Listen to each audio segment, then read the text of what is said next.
then you can't stop. So just push the button and then it's just going to do itself. Because the words just come out on their own. So I haven't done one of these in a really long time.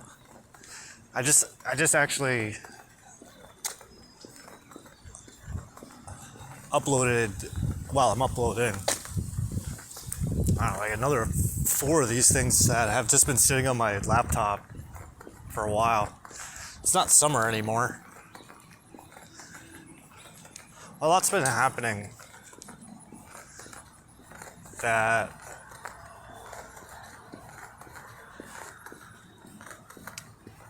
that's changed the way that I've been looking at things lately. So it's not a bad thing. It's actually a really good thing. I observed my first Rosh Hashanah, Yom Kippur, Days of Awe, Sukkot.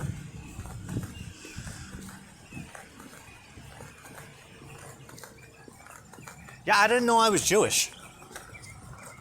I didn't know that was a thing. I didn't know that you could just be Jewish one day. It's really strange. Really interesting.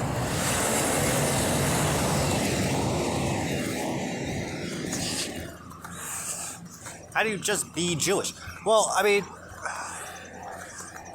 how do I put it? So it wasn't that I just became Jewish. It's that I found out that I was Jewish.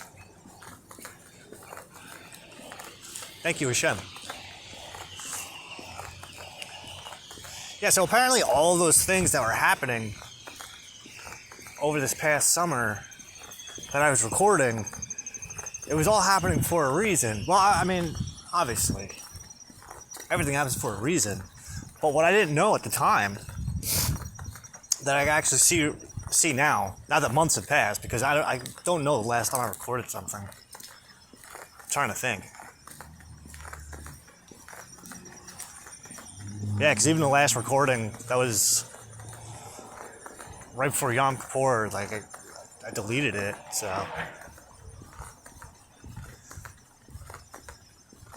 I think maybe the last thing I recorded was around my birthday, and that was in August. It was right after the whole Hugo Boss thing got settled. There's so much has happened since then, like over this past month. This past month is...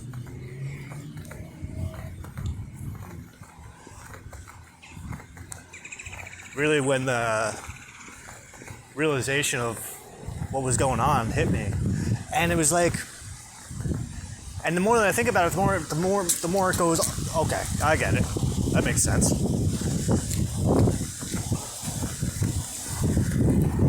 That makes sense. And since that makes sense, now that thing makes sense. And since that thing all the way back then makes sense, now all this other stuff started to make sense.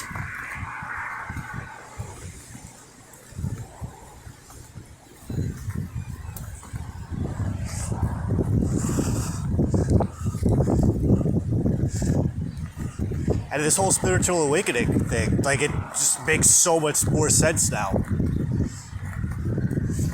Because that started... We're going on about the 6-year mark. And it's been 6 years since I first did this writing class online. Just to do... The only thing I took away from it was automatic writing. It was an exercise in, what's it called?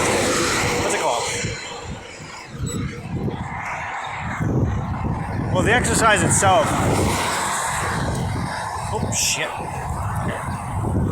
The exercise itself was called free writing.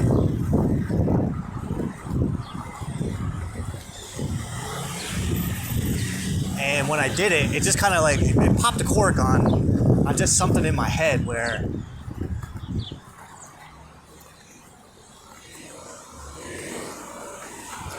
I'd been deathly afraid to write for so many years. And then I paid for this class, and the first exercise was what was called free writing. And you set a timer for 5 minutes. You get a pen, and then you just fucking write.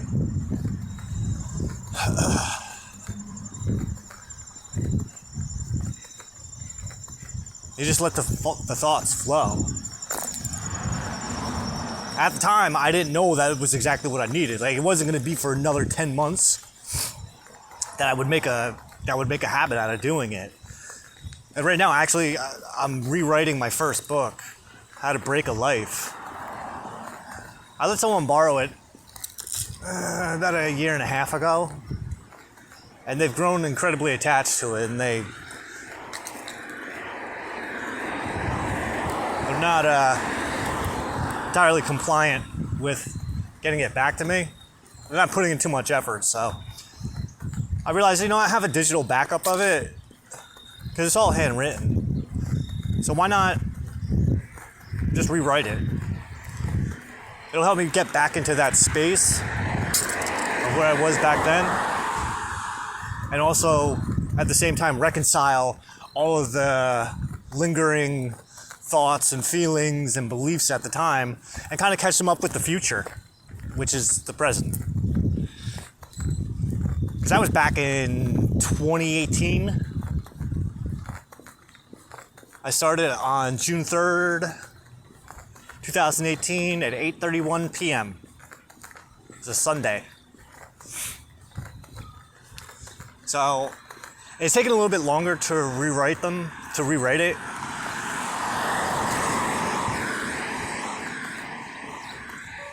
Than I was hoping. I'm not rushing because I don't have anything to rush over at this point. Because it dawned on me, especially over these past months, that I don't have to rush for anything. Like I'm good. I know before my birthday I had that whole thing going on where I only had 27 cents in my bank account, but then there was that voice that was telling me, trust, everything's gonna work out just fine. And I didn't know it at the time. Well, maybe I did. I mean, I knew I would attribute it to God or some higher force, which is what this whole journey of mine has been about. But then once I started to explore Judaism is when all of the gaps started to fill themselves. It's not like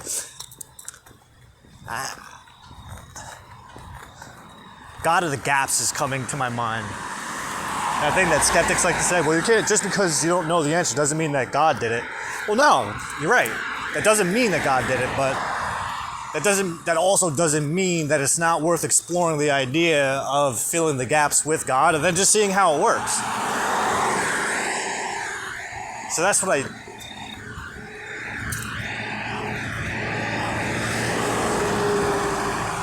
I was thinking, well, that's what I did, but that's not the right wording. It just happened on its own. Like, I didn't have to fill the gaps in. It was like the gaps were already filled. And it was just a matter of me looking at it and going, oh, shit, that is the way it is. But why is this all coming through now that I'm learning about Jews?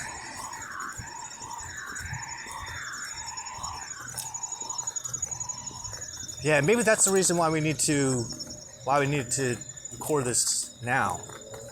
Is because, like, I've been going through this struggle lately, like, how do you just become a Jew?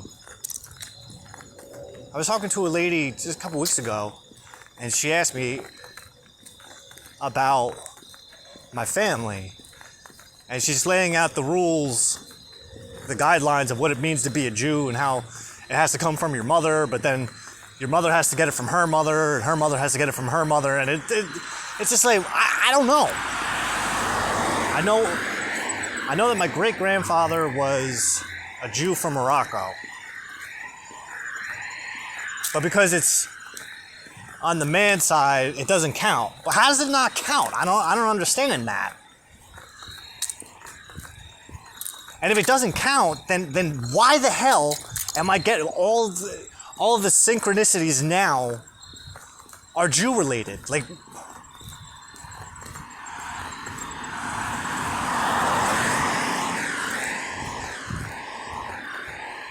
because if I'm not a Jew, then why are all the Jew things coming to me? Right? Do you understand how synchronicities work? It's like you go about your life and these things happen. People come into your life. Situations pop up. And you go, okay, let me see where this is going to take me. Which is something I've been doing for the past 5 years, which brought me down the realm of the occult, magic, witchcraft. And now, Gnosticism, that's a biggie. Spirituality in general. Well, I mean, the spiritual aspect was always there. It's just, it became more pronounced the more that I started to follow my intuition. I even started studying Torah. And it's not even just studying it to memorize it. It's studying it to see how what's happening in Torah and the story of Torah is exactly what I've been experiencing over these past years. So it's like, I don't know if I can accept the argument, oh, well, your family has to be like this in order for you to be that. I don't think so. I don't think that's really how it works. I mean, that's not what Hashem is telling me. Hashem is telling me, like, if you weren't meant to be here, you wouldn't be here. If you weren't actually a Jew, you wouldn't feel like a Jew. So you have two choices. You either allow other people to tell you who and what you are, or you trust me to show you who and what you are.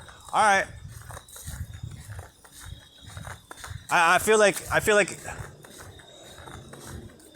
there's not even so much of a feeling. It's like I know that it's wiser for me to trust God than it is to trust people who aren't even speaking for God. They're speaking for themselves. And it's not that anybody's like telling me I'm not. It's all internal. It's just my own struggle with myself. Because I'm finding it just really difficult to like wrap my head around. It's like, if I'm having a hard time with this, I can sense other people having a hard time with this. And that's really what it's coming down to. And I know you're not supposed to like worry about what other people think, but that's just the fucking way I am. I can't help it. I have to feel that way until I don't feel that way anymore.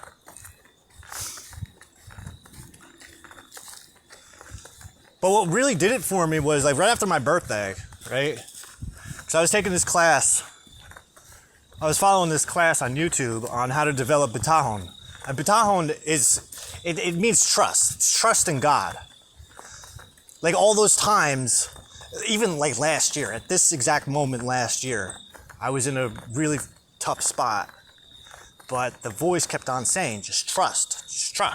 And I didn't understand it. I'm like, is this in my head? Like, I mean, granted, I know it's not just in my head because I've been in enough situations over these past 5 years that when it tells me to trust, I trust, which is why when it told me to trust, I fucking did it. Even over the summer when I had the 27 cents in my bank account and it's telling me, you just gotta trust. This is gonna work out beautifully. You have no idea. All right, we got this far. Let's see how far it goes. And then just boom, everything just worked out. And it just happened to be at that time, I started studying the Talmud. Well, I mean, I was following a class. It was like an 8-hour class on basics.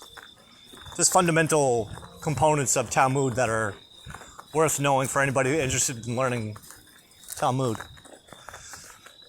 But then I felt, once I learned more about that and how it works, and how all the Talmud is just rabbinical debates on what it says in the Torah, and their interpretation. It's not even like they're coming to an agreement. It's just a couple guys that are arguing back and forth like, well, I think it means this. Well, I think it means this. All right, well, you know what? How about this? How about I'm going to go read it, and then I'm going to figure it out for myself. And so that's what I did. And then while I was in the middle of that little journey is when I found this lovely lady on YouTube who was doing this class, this course on developing Bitachon. And it was a 16-hour course where she was reviewing this book, Gates of Trust. And within the first lecture, I went, oh, that's it. That's it.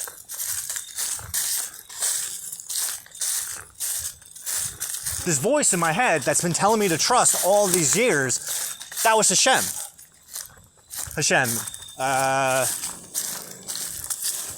Hashem is one of the Hebrew names for God. It means the name. I like saying it because of what it represents. The name in which God reveals himself to the one that he's revealing himself to. God is just a label. I like Hashem because it's got a little more meat on it. It's like saying Allah. Although Allah is not Hashem, but Hashem is not Allah, but Allah is Hashem.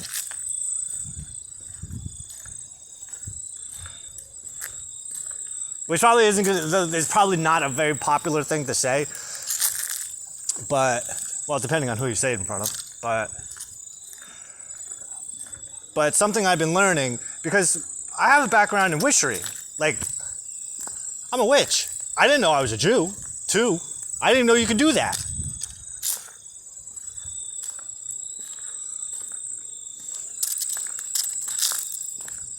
And getting more familiarized with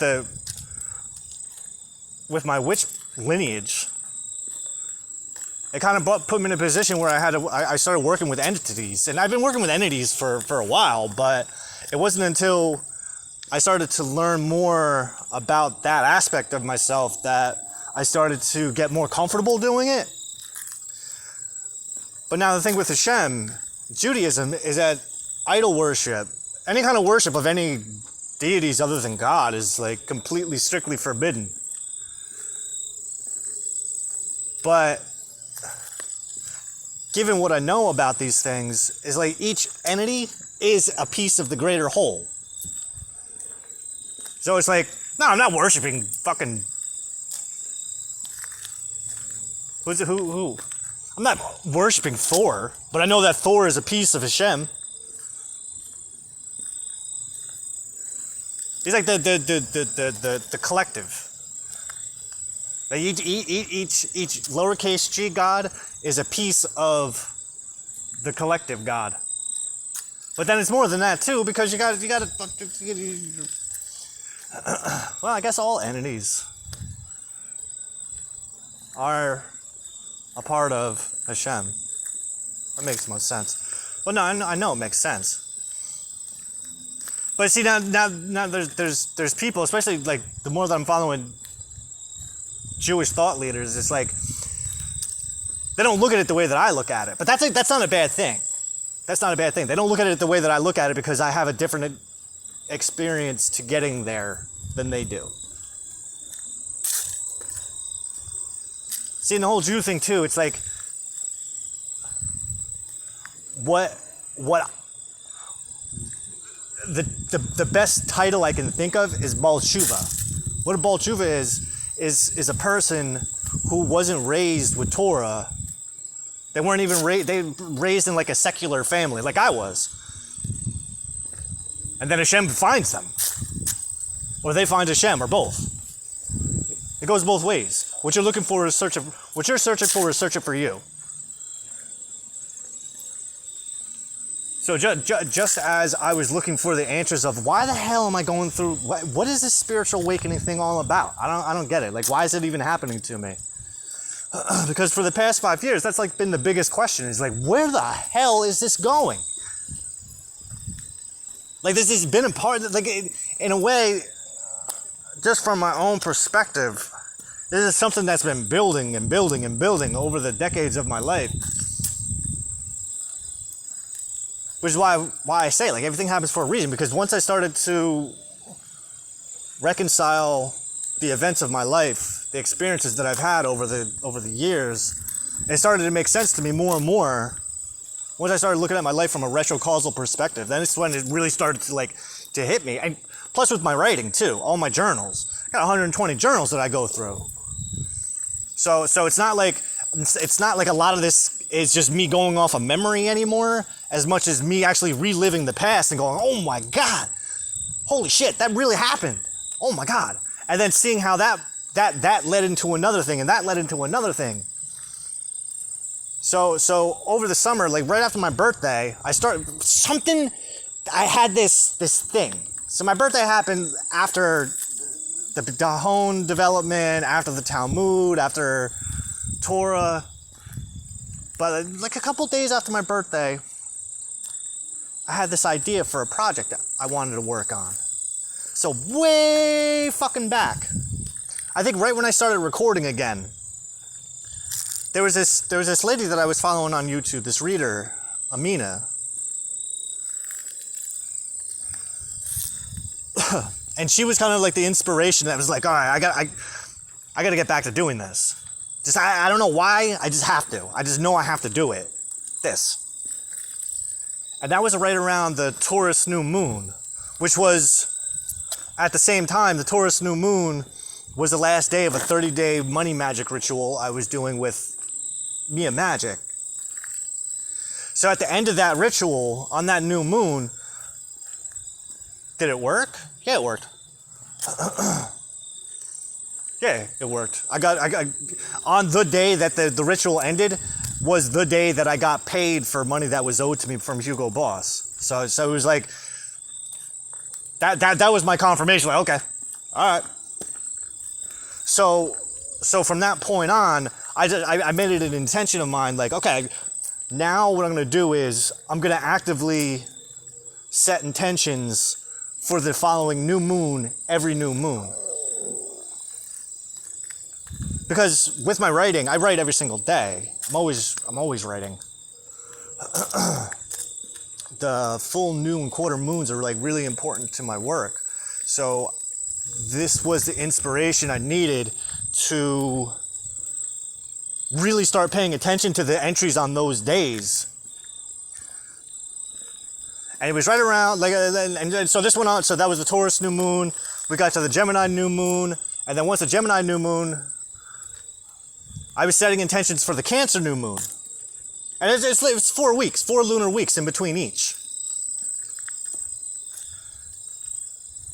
And on the Cancer new moon, that was right when the 27 cents in my bank account, this was when things were just, they seemed hopeless.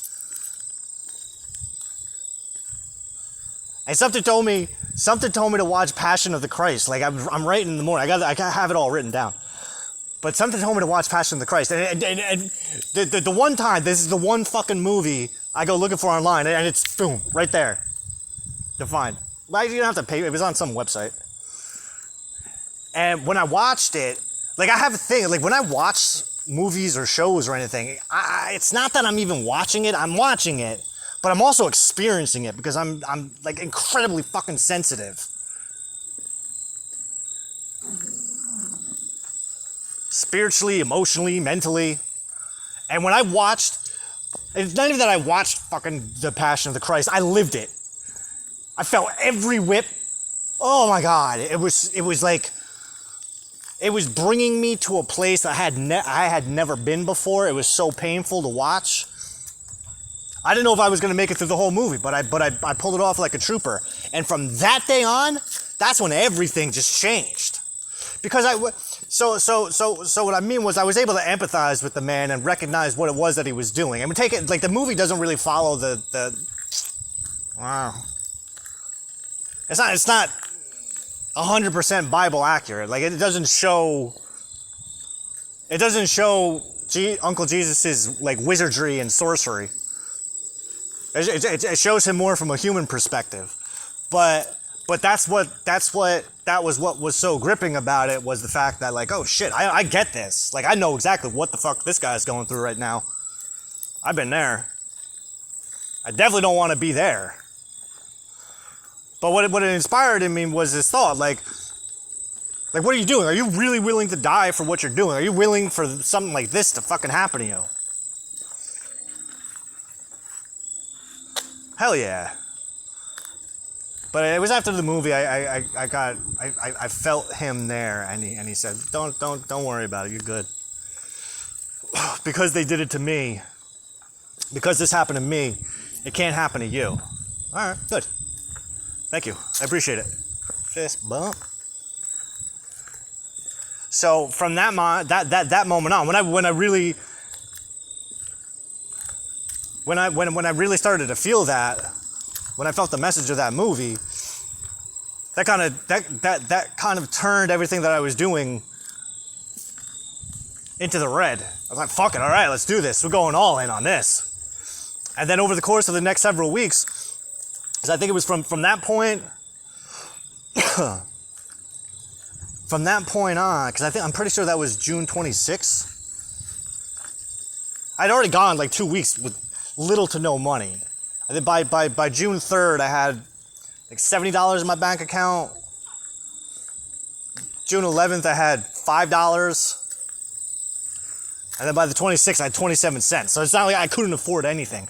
And that went on for 7 weeks before my birthday. So 49 days, I was on an absolute money fast. And this is the time period where the Talmud came into my life, when Yael, Torah,